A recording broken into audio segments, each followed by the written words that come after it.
പ്രതിപക്ഷ നേതാവും കോൺഗ്രസ് പ്രമുഖനുമായ രാഹുൽ ഗാന്ധി ബിജെപിക്കെതിരെയും തിരഞ്ഞെടുപ്പ് കമ്മീഷനെതിരെയും വോട്ട് കൊള്ള ആരോപണങ്ങൾ ആവർത്തിച്ചുകൊണ്ട് ഇന്ത്യൻ രാഷ്ട്രീയത്തിൽ കോളിളക്കം സൃഷ്ടിക്കുകയാണ്.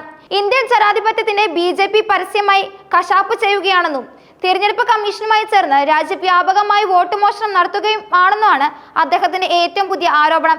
എക്സ് പ്ലാറ്റ്ഫോമിലൂടെ നടത്തിയ ശക്തമായ വിമർശനത്തിൽ ദശലക്ഷക്കണക്കിന് ബിജെപി പ്രവർത്തകർ കള്ളവോട്ട് ചെയ്യാൻ രാജ്യമെങ്ങും കറങ്ങി നടക്കുന്നുവെന്നും ഇതൊരു രാജ്യം ഒരു വോട്ട് എന്ന ജനാധിപത്യ തത്വത്തെ ലംഘിക്കുന്ന പ്രവർത്തനങ്ങളാണെന്നും രാഹുൽ ഗാന്ധി തുറന്നടിച്ചു. തന്റെ വിമർശനങ്ങൾക്ക് ശക്തി പകരാനായി 2024 ലോക്സഭാ തിരഞ്ഞെടുപ്പ് കാലത്തെ ഞെട്ടിക്കുന്ന ഒരു സംഭവത്തെക്കുറിച്ചുള്ള മാധ്യമ റിപ്പോർട്ടുകൾ രാഹുൽ ഗാന്ധി ചൂണ്ടിക്കാട്ടി. രാജ്യതലസ്ഥാനത്ത് നിന്ന് സുപ്രധാനമായ CCTV ദൃശ്യങ്ങൾ നശിപ്പിക്കപ്പെട്ടതും ജില്ലാ തിരഞ്ഞെടുപ്പ് കമ്മീഷന്റെ കൈവശം ഈ ദൃശ്യങ്ങൾ ലഭ്യമല്ലെന്നും അദ്ദേഹം ആരോപിച്ചു. ഡൽഹി ഹൈക്കോടതിയിൽ തിരഞ്ഞെടുപ്പ് കമ്മീഷൻ സമർപ്പിച്ച സത്യവാങ്മൂലം സംബന്ധിച്ച റിപ്പോർട്ടുകളെ അടിസ്ഥാനമാക്കിയാണ് രാഹുലിന്റെ ഈ വിമർശനം. തെരഞ്ഞെടുപ്പുമായി ബന്ധപ്പെട്ട നിർണായക തെളിവുകൾ ഇല്ലാതാക്കിയത് വോട്ട് മോഷണത്തിന്റെ ഭാഗമാണെന്ന് അദ്ദേഹം ആരോപിക്കുന്നു.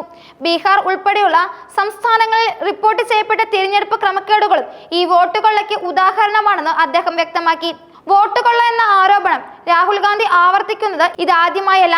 2024 ലോക്സഭാ തിരഞ്ഞെടുപ്പിന് ശേഷമുള്ള രാഷ്ട്രീയ വിശകലനങ്ങളിൽ ഇതൊരു പ്രധാന വിഷയമായി അദ്ദേഹം ഉയർത്തിക്കൊണ്ടുവന്നിരുന്നു.